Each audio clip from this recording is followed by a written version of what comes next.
إنما يخشى الله من عباده العلماء. وقال تبارك وتعالى يرفع الله الذين آمنوا منكم والذين أوتوا العلم درجات. وقال تبارك وتعالى يا أيها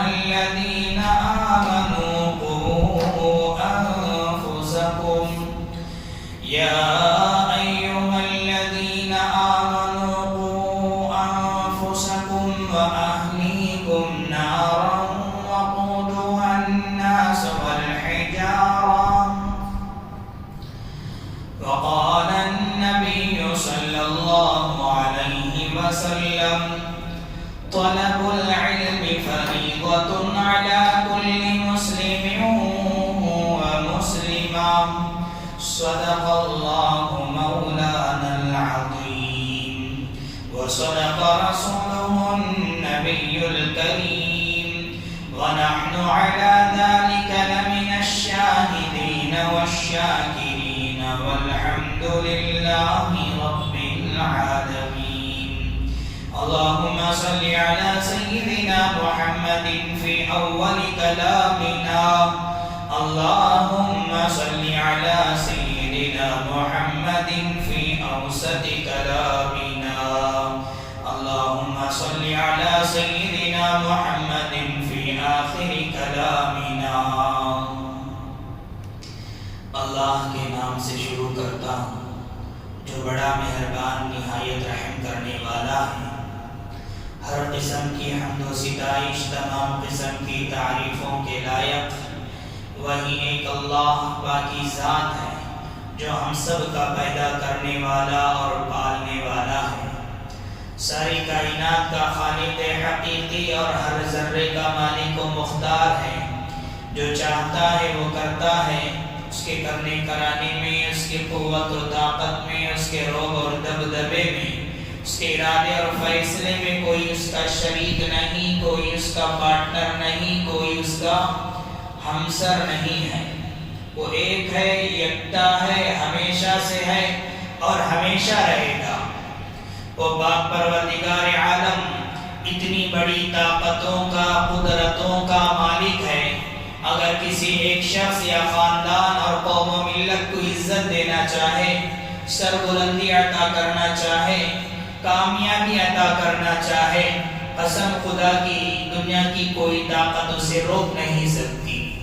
بالکل اسی طریقے سے اگر اللہ تبارک و تعالی کسی بندے کی بدعمالیوں کی وجہ سے، گناہوں کی وجہ سے ذلت کا، بربادی کا، آفت کا، مصیبت کا فیصلہ کر دے، قسم خدا کی دنیا کی کوئی طاقت اسے نجات نہیں دے سکتی. درود و سلام نازل ہو میرے اور آپ کے آقا جناب محمد الرسول اللہ صلی اللہ علیہ وسلم پر، آپ کے آل پر، آپ کے ازواج پر، آپ کے اہل بیت پر، آپ کے ماننے والوں پر. معزز سامعین کرام، بزرگان دین، نوجوانان ملت، میں نے ابھی آپ حضرات کے روبرو قرآن مجید کی 3-4 آیتیں تلاوت کی ہیں. ان آیتوں کی روشنی میں انشاءاللہ آج کے اس جمعے میں علم کی اہمیت و فضیلت اور مکاتب کی فکر کے تعلق سے آپ حضرات کے سامنے گفتگو کرنے جا رہا ہوں. حضرات، سب سے پہلی آیت جو میں نے آپ کے روبرو تلاوت کی ہے سورۃ الزمر کی، اس میں اللہ تبارک و تعالی نے فرمایا قل هل يستوي الذين يعلمون والذين لا يعلمون. اے پیغمبر صلی اللہ علیہ وسلم، آپ کہہ دیجئے کہ هل يستوي الذين يعلمون والذين لا يعلمون، کیا علم والے اور بغیر علم والے کیا برابر ہو سکتے ہیں؟ کیا عالم اور جاہل دونوں یکساں ہو سکتے ہیں؟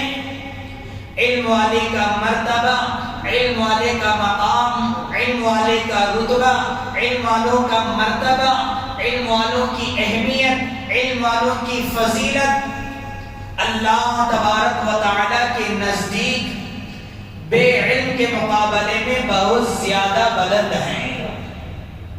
دوسری آیت میں جو سورہ فاطر کی ہے اس میں اللہ تبارک و تعالی نے فرمایا انما یخشی اللہ من عبادہ العلماء، اللہ تبارک و تعالی سے ڈرنے والے بہت سارے ہوں گے، لیکن علم والے جیسے ڈرتے ہیں، علم والوں کا جو تقوی ہوتا ہے ویسے دنیا کے اندر کہیں نہیں ملیں گے۔ یہ کتنی بڑی شرف کی بات ہے کہ اللہ تبارک و تعالی سے ڈرنے والے اور تقوی اختیار کرنے والے بہت زیادہ ہوں گے، لیکن علم والوں کا ڈرنا جیسا ہوتا ہے، علم والوں کا تقوی جیسا ہوتا ہے، وہ بہت ہی اہم ہے، وہ بہت ہی اعلیٰ ہے۔ اور اسی لیے ہمارے اکابرین کہتے ہیں من کان باللہ اعرف کان بہ اخوف، جو اللہ تبارک و تعالیٰ کو جو جتنا زیادہ جانتا ہے، جس قدر پہچانے گا، اللہ تبارک و تعالیٰ کو اسی قدر وہ جانے گا اور پہچانے گا۔ اور اسی طرح سے حضرات تیسری آیت میں سورۃ المجادلہ کی جو میں نے آپ کے روبرو تلاوت کی ہے، اس میں اللہ تبارک و تعالیٰ نے فرمایا یرفع اللہ الذین آمنوا منکم والذین اوتوا العلم درجات، جو لوگ ایمان لائے، ایمان لانے کے بعد علم حاصل کرنے کے لیے نکلتے ہیں، اللہ کے راستے میں علم حاصل کرنے کے لیے نکلتے ہیں، تو اللہ تبارک و تعالیٰ ان کے درجات کو بلند کرتا ہے، ان کے مقام کو اونچا کرتا ہے۔ حضرات علم ایک ایسی دولت ہے، علم ایک ایسی دولت ہے جو انسان کے مرتبے کو بلند کرتی ہے، انسان کے مقام کو بلند کرتی ہے۔ اللہ تبارک و تعالیٰ نے انسان کو اس دنیا میں بھیجنے سے پہلے، اس روئے زمین میں بھیجنے سے پہلے حضرت آدم علیہ السلام کو فرشتوں پر جو فضیلت حاصل ہے، اگر سوالیہ انداز میں اگر کہا جائے کہ وہ کون سی شے تھی جس کو حضرت آدم علیہ السلام کو ملائکہ سے افضل بنا دیا، کہ وہ کون سی شے تھی جس نے انسان کو اشرف المخلوقات بنا دیا، کہ وہ کون سی شے تھی جس نے انسان کو خلیفہ رب بنا دیا، اللہ تبارک و تعالیٰ کا نائب بنا دیا، یہ وہی علم ہے، یہ وہی علم دین ہے۔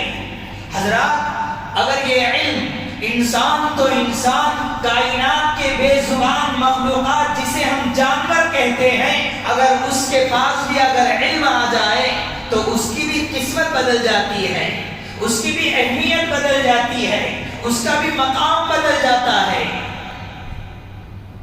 کائنات کی بے زبان جانور جسے ہم عربی میں کلب کہتے ہیں، اردو زبان میں اگر ہم کتا کہتے ہیں، اگر شریعت نے کتے کو کس نظر سے دیکھا ہے؟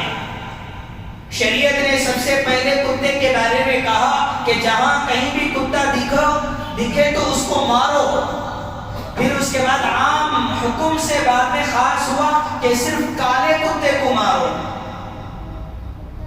شریعت کی نظر میں شریعت نے کہا کہ جس گھر کے اندر کتا ہے کہ وہاں اجر و ثواب میں کمی پائی جاتی ہے، اس گھر میں جو عبادت کرتے ہیں اس میں اجر و ثواب میں کمی ہو جاتی ہے۔ اور اسی طرح شریعت نے کہا کہ جس گھر کے اندر کتا ہے، اگر برتن میں کتا منہ ڈال دے تو 7 مرتبہ دھونے کا حکم دیا گیا۔ اتنی نجس جانور، اگر ایسی نجس جانور کے پاس بھی اگر علم آ جائے، اللہ تبارک و تعالیٰ قرآن مجید میں اس کا ذکر خیر کرتے ہیں۔ سورۃ المائدہ کی پہلی رکوع میں اللہ تبارک و تعالیٰ نے فرمایا یسألونک ماذا احل لهم قل احل لكم الطیبات وما علمتم من الجوارح مکلبین تعلمونہن مما علمکم اللہ۔ جس کتے کے پاس علم آ جائے، شکار کرنے کا علم آ جائے، شکار کرنے کا ہنر آ جائے، شکار کرنے کا فن اگر وہ جان جائے، شریعت کہتی ہے کہ ایسے کتے کا شکار کیا ہوا جانور تمہارے لیے حلال ہے۔ حضرات کہنے کا مطلب یہ ہے کہ کائنات کے بے زبان جانور کے پاس بھی اگر علم آ جائے تو وہ جانور کی قسمت بھی بدل جاتی ہے، جانور کی اہمیت بھی بدل جاتی ہے۔ اگر وہ علم انسان کے پاس آ جائے، اگر وہ علم انسان کے پاس آ جائے تو اسے کتنی عزت ملے گی، کتنا مقام ملے گا، کتنا رتبہ اور کتنا مرتبہ ملے گا۔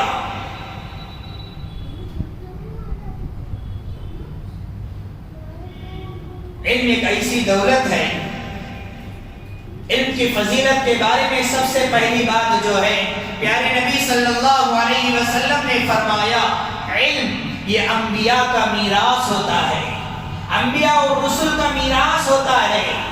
دنیا سے جانے والے کوئی نہ کوئی چیز چھوڑ کر جاتے ہیں، کوئی دولت چھوڑ کر جاتا ہے، کوئی مال چھوڑ کر جاتا ہے، کوئی عہدہ اور منصب چھوڑ کر جاتا ہے، کوئی کرسی چھوڑ کر جاتا ہے، لیکن انبیاء اور رسول کائنات کے جو جلیل القدر انسان، جو معصوم انسان جسے نبی کہتے ہیں، وہ دنیا سے جاتے ہوئے اپنی نسل آنے والے نسلوں کے لیے وہ علم میراث چھوڑ کر جاتے ہیں، علم دین چھوڑ کر جاتے ہیں۔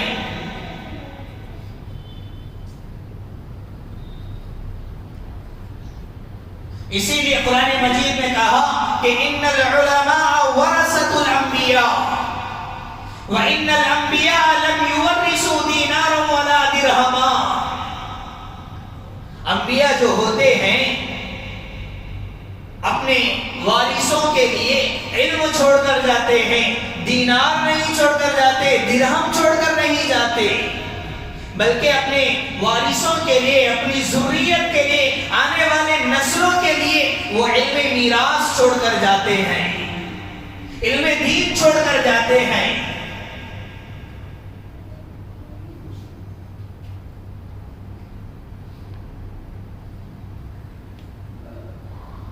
پیارے نبی صلی اللہ علیہ وسلم نے جو فرمایا کہ علم دین یہ انبیاء اور رسول کا میراث ہے، اللہ تبارک و تعالی نے انبیاء اور رسول کو جو علم عطا کیا وہ دو قسم کا علم عطا کیا۔ سب سے پہلا جو علم ہے وہ شریعت کا علم ہے، دینی علم ہے، اور پیغمبروں کا اس دنیا میں آنے کا مقصد یہی ہے کہ وہ اپنے اللہ تبارک و تعالیٰ کے بندوں کو اللہ تبارک و تعالیٰ کے احکامات کا علم پہنچائے، عقائد کا علم پہنچائے، توحید کا علم پہنچائے۔ پیغمبروں کا دنیا میں آنے کا مقصد یہی تھا، اور شریعت کا علم حقیقی اور صحیح معنوں میں یہی ہے، جو فرائض کا علم ہے، واجبات کا علم ہے، سنن و مستحبات کا جو علم ہے، حقیقی معنوں میں یہی علم ہے۔ حلال کیا ہے، حرام کیا ہے، حق کیا ہے، باطل کیا ہے، ان تمام چیزوں کو جاننا یہی علم ہے، دینی علم ہے۔ اور علم کی جو دوسری قسم اللہ تبارک و تعالیٰ نے جو پیغمبروں کو ضمناً عطا فرمایا وہ تکوینی علم، جو کائنات کا جو خواص ہے۔ حضرت آدم علیہ السلام کو اللہ تبارک و تعالیٰ نے علم الاشیاء عطا فرمایا، چیزوں کے نام کا علم عطا فرمایا۔ اسی کو اللہ تعالیٰ نے قرآن مجید میں فرمایا وَإِذْ قَالَ رَبُّكَ لِلْمَلَائِكَةِ إِنِّي جَاعِلٌ فِي الْأَرْضِ خَلِيفَةً قَالُوا أَتَجْعَلُ فِيهَا مَن يُفْسِدُ فِيهَا وَيَسْفِكُ الدِّمَاءَ وَنَحْنُ نُسَبِّحُ بِحَمْدِكَ وَنُقَدِّسُ لَكَ قَالَ إِنِّي أَعْلَمُ مَا لَا تَعْلَمُونَ وَعَلَّمَ آدَمَ الْأَسْمَاءَ كُلَّهَا ثُمَّ عَرَضَهُمْ عَلَى الْمَلَائِكَةِ فَقَالَ أَنبِئُونِي بِأَسْمَاءِ هَؤُلَاءِ إِن كُنتُمْ صَادِقِينَ۔ اللہ تعالیٰ نے جب حضرت انسان کو پیدا فرمایا تو فرشتوں نے اعتراض کیا کہ اے پروردگار، آپ نے ایسی قوم کو کیوں پیدا فرمایا؟ ہم تو ہیں آپ کی عبادت کرنے کے لیے، ذکر و اذکار کرنے کے لیے۔ ایسی قوم جو دنیا میں آ کر خون اور فساد برپا کرے، خون ریزی کرے، ایسی قوم کو کیوں پیدا فرمایا؟ اس لیے کہ فرشتوں کے ذہنوں میں وہ تھی کہ انسان سے پہلے جنات، جنات سے پہلے بجنات، جو زمین کے اندر خون خرابہ کرتے تھے، اس کو ذہن میں رکھ کر فرشتوں نے یہ کہا کہ اے اللہ ایسی قوم کو کیوں پیدا کر رہے ہیں جو دنیا میں آ کر فساد کرے گی، فتنہ مچائے گی۔ اللہ تعالیٰ نے کہا کہ انی اعلم ما لا تعلمون، جو میں جانتا ہوں وہ تم نہیں جانتے۔ اللہ تعالیٰ نے حضرت آدم علیہ السلام کو علم الاشیاء یعنی چیزوں کے علم کی، چیزوں کے نام کا علم عطا فرمایا کہ یہ فلاں چیز ہے، یہ فلاں چیز ہے، یہ برتن ہے، یہ چمچ ہے، یہ اسپون ہے۔ علم الاشیاء جسے کہتے ہیں، چیزوں کے نام کا علم عطا فرمایا۔ مختلف پیغمبروں کو مختلف علم عطا فرمایا۔ ہر پیغمبروں کا مقصد سب سے پہلے علم دین دینا، اپنی اپنی امتوں تک اللہ تبارک و تعالیٰ کا پیغام پہنچانا، اور اس کے بعد جو دوسرا علم ہے جو ضمناً عطا کیا وہ یہی ہے کہ حضرت آدم علیہ السلام کو علم الاشیاء عطا فرمایا۔ حضرت نوح علیہ السلام کے بارے میں آتا ہے، حضرت نوح علیہ السلام بہترین کارپینٹر تھے، بڑھئی تھے، اور اسی طرح حضرت زکریا علیہ السلام کے بارے میں آتا ہے کہ وہ درزی تھے۔ حضرت داؤد علیہ السلام کے بارے میں آتا ہے کہ وہ لوہار تھے۔ اللہ تعالیٰ نے مختلف پیغمبروں کو مختلف ہنر بھی عطا کیا، جو دنیاوی علم ہے، جو آج کے دور میں ہمارے پاس جو ہے انجینئر ہیں، ڈاکٹر ہیں، فلاں ہے، سائنٹسٹ ہیں، بہت سارے علم آج کے دور میں ہیں۔ اس زمانے میں پیغمبروں کو بھی اللہ تبارک و تعالیٰ نے علم تکوینی ضمناً عطا فرمایا تھا۔ ہمارے نبی، پیارے نبی حضرت محمد صلی اللہ علیہ وسلم بہترین تاجر تھے، بزنس مین تھے، لیکن شریعت ہم کو جن چیزوں کا تقاضا کرتی ہے، جس علم کا ہم پر عائد کرتی ہے، وہ سب سے پہلے دینی علم ہے، سب سے پہلے دینی علم ہے۔ صرف مسلمان ہو جانا، آئی ڈی کارڈ میں، آدھار کارڈ میں ہمارے جو ڈاکومنٹ ہے اس میں مسلمان نام لکھ لینا یہ کافی نہیں ہے۔ واقعتاً مسلمان اس وقت میں ہم مسلمان بنیں گے جب ہمارے صحیح معنوں میں مسلمان کو جن جن چیزوں کی تعلیم ہونی چاہیے، اگر وہ علم ہمارے پاس ہے تو صحیح معنوں میں ہم مسلمان کہلائیں گے۔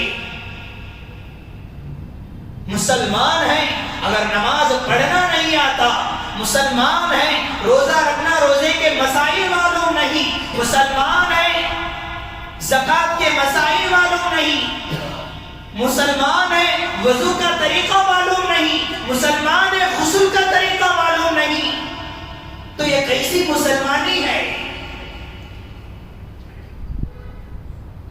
اسی لیے حضرات، ہم لوگوں کو دین کا علم حاصل کرنا بہت ضروری ہے، ہمارے بچوں کو دینی تعلیم دینا ازحد ضروری ہے۔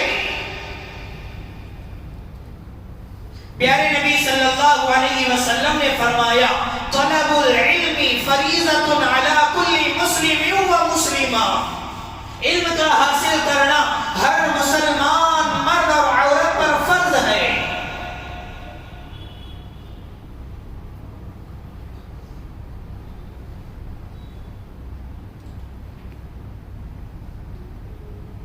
دینی تعلیم، اللہ تبارک و تعالیٰ کے بارے میں عقائد معلوم کرنا، توحید معلوم کرنا، توحید کیا ہے، عقائد کیا ہیں، عبادات کیا ہیں، نماز ہے، نماز کیسے پڑھنا ہے، یہ جاننا ہمارے لیے ضروری ہے۔ وضو ہے، نماز پڑھنے کے لیے وضو ضروری ہے، وضو کیسے کرتے ہیں یہ جاننا ہمارے لیے ضروری ہے۔ یہ کب حاصل ہوگا؟ جب ہم دینی تعلیم حاصل کریں گے، اس وقت جا کر ہم لوگوں کو وضو کا طریقہ معلوم ہوگا، وضو میں کتنے فرائض ہیں، غسل میں کتنے فرائض ہیں، وضو کے مسنون کیا ہیں، وضو میں کتنی سنتیں ہیں، غسل میں کتنی سنتیں ہیں، اگر پانی نہ ملے تو اس وقت میں کیا کرنا چاہیے، یہ علم حاصل کرنے پر ہم لوگوں کو معلوم ہوگا۔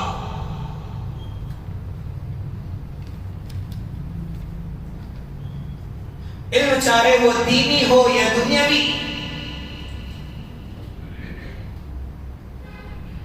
انسان کو عزت عطا کرتی ہے۔ علم چاہے دینی ہو وہ دنیاوی ہو، انسان کو عزت عطا کرتی ہے۔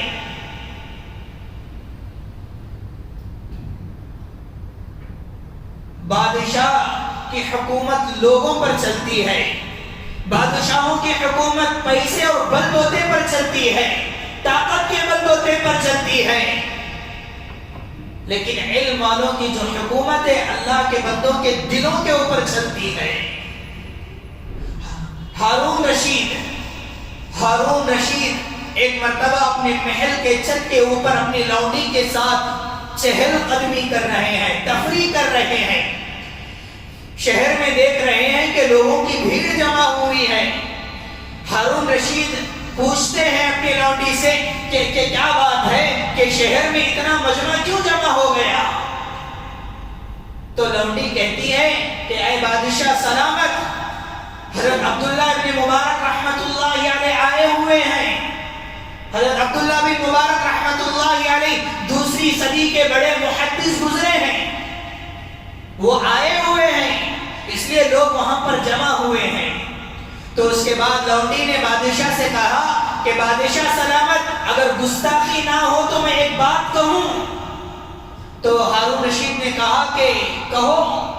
تو لونڈی نے کہا کہ صحیح معنوں میں اگر دیکھا جائے بادشاہ آپ نہیں وہ ہیں، اس لیے کہ آپ کی بادشاہت، آپ کی حکومت لوگوں پر چلتی ہے، لیکن لوگوں کے جسموں پر چلتی ہے۔ آپ کی حکومت آپ کے طاقت اور بل بوتے پر چلتی ہے، دولت کے بل بوتے پر چلتی ہے، ڈر کے بل بوتے پر چلتی ہے، لیکن عبداللہ ابن مبارک رحمت اللہ علیہ کی حکومت لوگوں کے دلوں پر چلتی ہے، علم والوں کی حکومت لوگوں کے دلوں پر چلتی ہے۔ اسی لیے علم چاہے وہ دنیاوی ہو اور دینی ہو، انسان کو عزت عطا کرتی ہے۔ ہاں، دنیاوی علم صرف دنیا تک ہی عزت عطا کرے گی، لیکن دینی علم دنیا میں بھی عزت عطا کرے گی اور آخرت میں بھی عزت عطا کرے گی۔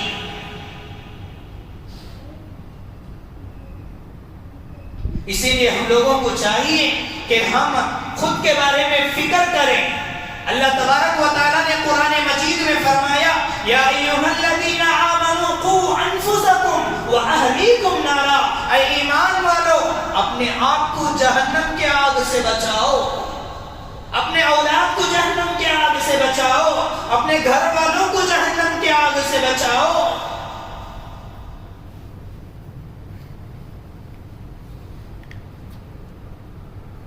سب سے پہلے ہم اپنے آپ کی فکر کریں۔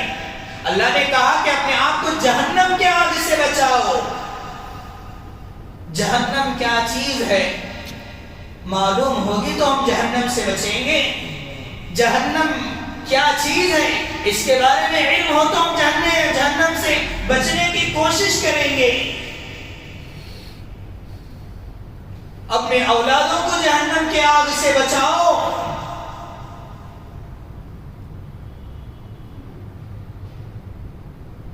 اولاد کو جہنم سے آگ سے بچانے کے لیے ضروری ہے اپنے اولاد کو دینی تعلیم ضرور دو، مدرسے میں جا کر داخلہ کراؤ، مسجد کے مکاتب میں داخلہ کراؤ، قرآن مجید کا تعلیم دو، احادیث کا تعلیم دو، فقہ کا تعلیم دو،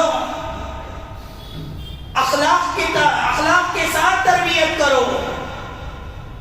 یہ جو بچے ہیں آج ہمارے بچے، اگر آج ہم ان کو دینی تعلیم دیں گے، یہی بچے کل آخرت میں ہمارے لیے شان و شوکت کا ذریعہ بنیں گے، ہمارے لیے آخرت کے لیے ذخیرہ بنیں گے۔ ایک شخص تھا، اس کی بہت خواہش تھی اگر اسے اولاد ہو تو اس کو حافظ قرآن بنائے، عالم دین بنائے۔ جب اس کی بیوی حمل سے تھی تو یہ اچانک بیمار ہو گیا، اچانک بیمار ہو گیا، اور اتنا بیمار ہوا کہ مرض الوفات میں مبتلا ہو گیا، اور اس نے انتقال سے قبل بیوی کو یہ وصیت کی، یہ نصیحت کی، اگر اللہ ہمیں لڑکا دے گا تو ضرور اس لڑکے کو عالم دین بنانا، حافظ قرآن بنانا۔ وصیت کیا، اس کے بعد وہ انتقال کر گیا۔ اللہ کی قدرت پر قربان جائیے کہ اس کی بیوی کو لڑکا ہی ہوا۔ چند سالوں کے بعد اس کی بیوی نے اس بچے کو مدرسے میں داخل کروایا۔ کسی نے خواب میں اس شخص کو دیکھا،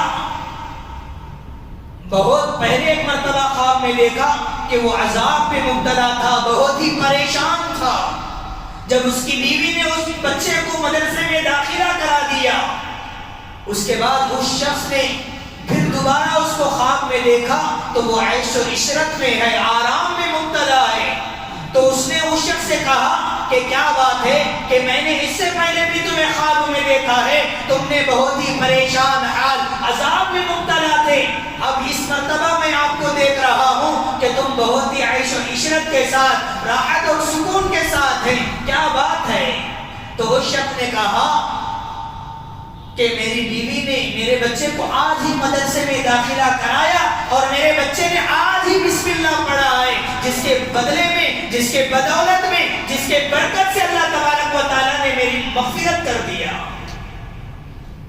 یہ ہے ہمارے لیے آخرت میں شان و شوکت کا ذریعہ، آخرت میں ذخیرے کا ذریعہ، آخرت میں نجات کا ذریعہ۔ ہم اپنے بچوں کو دینی تعلیم کی فکر کریں۔ گھر کے اندر سے ہی جب بچہ پیدا ہوتا ہے،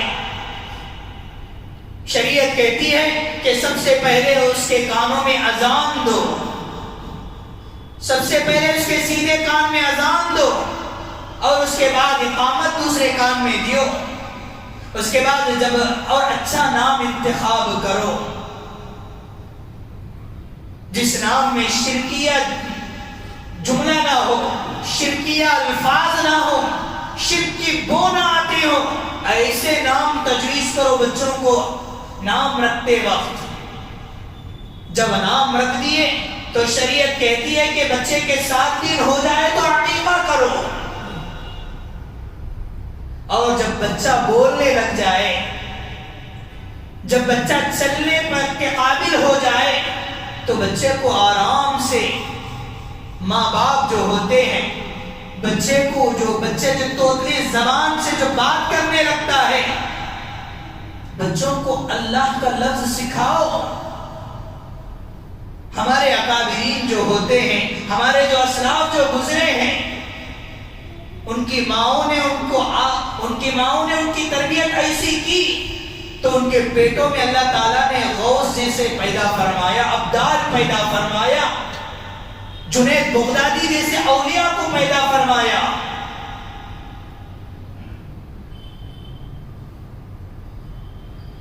ایک تابعی اور ایک ولی گزرے ہیں جن کا نام آتا ہے ابو علی شاہ۔ جب وہ پیدا ہوئے،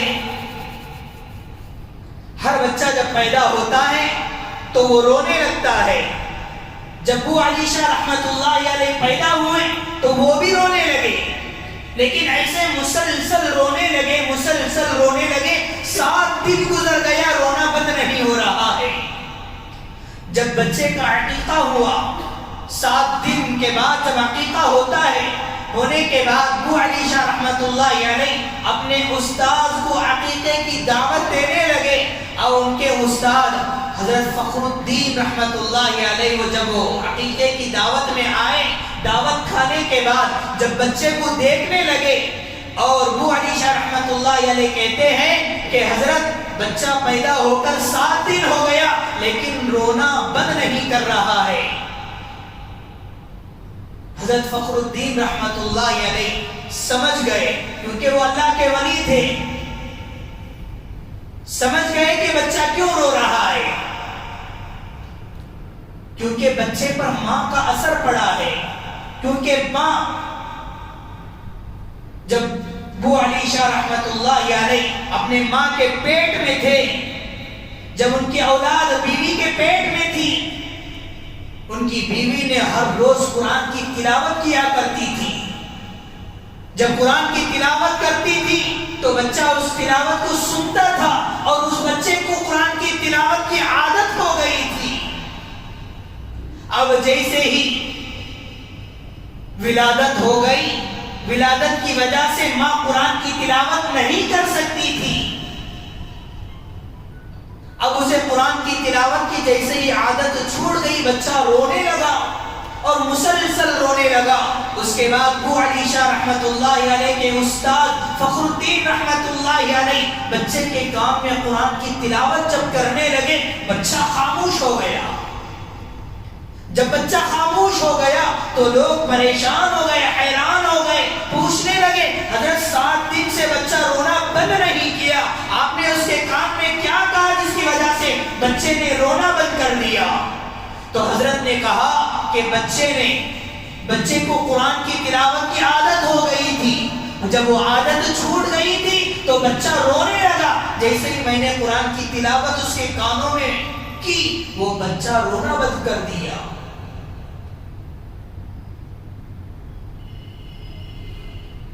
بڑوں کا اثر بچوں پر ہوتا ہے، اسی لیے کہتے ہیں ماں کی جو گود ہوتی ہے وہ بچے کے لیے سب سے پہلا مدرسہ ہے۔ اس لیے والدین کی ذمہ داری بنتی ہے جب بچہ چلنے کے قابل ہو جائے، بولنے کے قابل ہو جائے، اسی وقت سے بچوں کو دینی تعلیم کی عادت ڈالیں، کلمہ طیبہ سکھانے کی کوشش کریں۔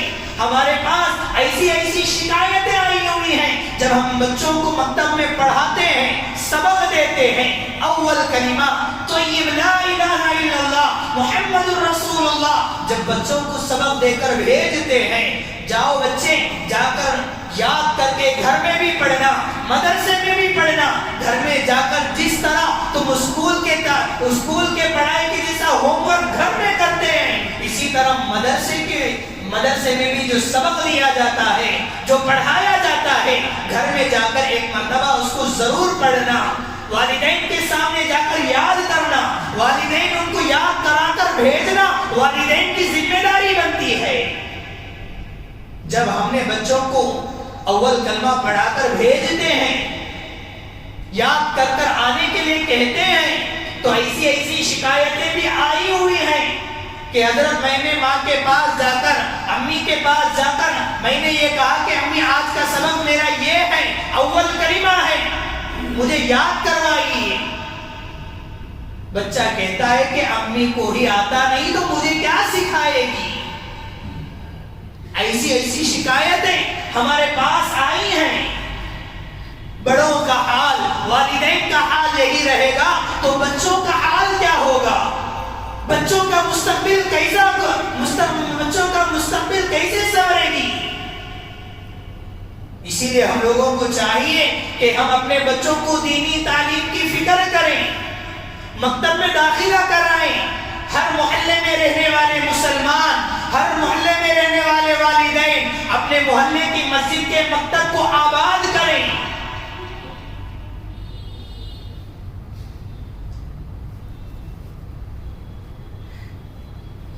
نابالغ بچے اور بچیوں کے لیے تعلیم کا نظم مسجدوں میں ہے، بالغان کے لیے، بالغ لڑکے اور لڑکیوں کے لیے مسجدوں میں تعلیم کا انتظام ہے، بڑی عمر کے خواتین کے لیے مسجدوں میں انتظام ہے، بڑے عمر کے حضرات کے لیے مسجدوں میں تعلیم کا انتظام ہے۔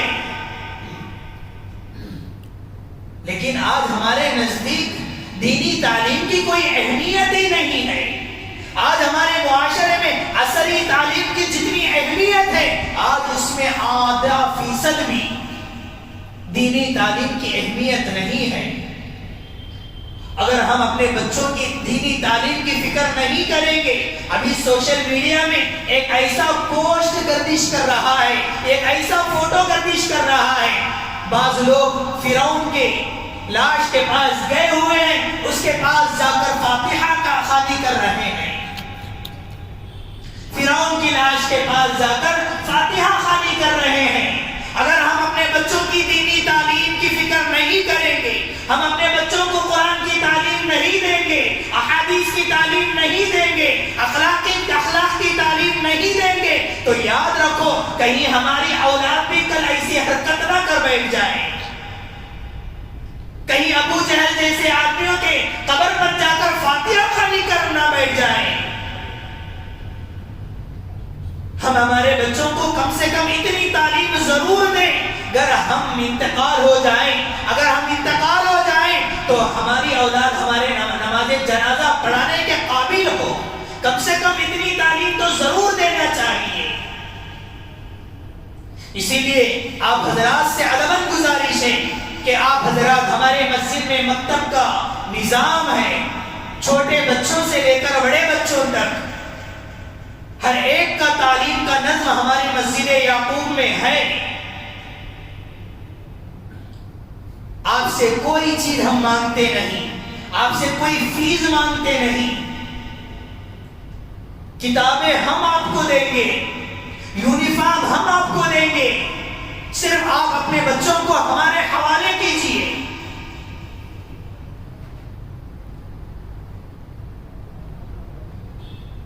آج ہم لوگ ہزاروں پیسے ڈال کر عصری تعلیم بچوں کو دے رہے ہیں، وہاں پر صرف عصری تعلیم دی جاتی ہے، لیکن دینی تعلیم کے ساتھ ساتھ مسجدوں میں مدرسوں میں تربیت بھی کرایا جاتا ہے، اخلاق کی تعلیم دی جاتی ہے، اسکولوں میں والدین کی تربیت، والدین کے مقام اور مرتبے کے بارے میں نہیں پڑھایا جائے گا، والدین کی خدمت کے بارے میں نہیں پڑھایا جائے گا، لیکن ہمارے مدرسوں میں آئیے، ہمارے مکاتب میں آئیے، ہم آپ کے بچوں کو قرآنی تعلیم کے ساتھ ساتھ تربیت بھی کریں گے، پریکٹیکل طور پر نماز پڑھانے کا طریقہ سکھائیں گے، وضو کرانے کا طریقہ سکھائیں گے، غسل کے فرائض سکھائیں گے، والدین کے ساتھ کس طرح ادب و احترام کے ساتھ پیش آنا ہے، کس طرح والدین کے ساتھ سلوک کرنا ہے، بڑوں کا ادب و احترام کیسے کرنا ہے، ہمارے مدرسوں میں سکھایا جاتا ہے۔ اس لیے آپ تمام حضرات سے گزارش ہے، جلد سے جلد آپ اپنے بچوں کا داخلہ ہمارے مسجد و مدرسہ یعقوب میں داخلہ کرائیں، اس لیے داخلہ جاری ہے، جلد سے جلد اپنے بچوں کو ہمارے مسجد میں داخلہ کروا کر اپنے بچوں کو آخرت کے لیے ذخیرہ بنائیں، اپنے بچوں کو آخرت کے لیے شان و شوکت کا ذریعہ بنائیں۔ حضرات ہماری مسجد میں جو سلیبس ہے، قرآن مجید کو تجوید کے ساتھ سکھانا، دعائیں سکھانا، احادیث سکھانا اور اسلامی معلومات کرانا اور دیگر مسائل کے بارے میں جانکاری دینا، اور اسی طرح سے حضرات کمپیوٹر کے جو بنیادی معلومات ہیں، جو فنڈامنٹل ہے، اس کی بنیادی تعلیمات بھی ہمارے مسجدوں میں دی جاتی ہے۔ تمام حضرات سے گزارش ہے کہ جلد سے جلد اپنے بچوں کو مکتب میں داخلہ کرائیں، اللہ تبارک و تعالیٰ سے دعا فرمائیں کہ اللہ تبارک و تعالیٰ ہم تمام کو علم دین کی اہمیت سمجھنے کی توفیق نصیب فرمائیں، علم دین کی قدر کرنے کی توفیق نصیب فرمائیں، ہمارے آنے والے نسلوں میں دین کو برقرار رکھنے کی توفیق نصیب فرمائیں۔ آمین و آخر دعوانا الحمدللہ رب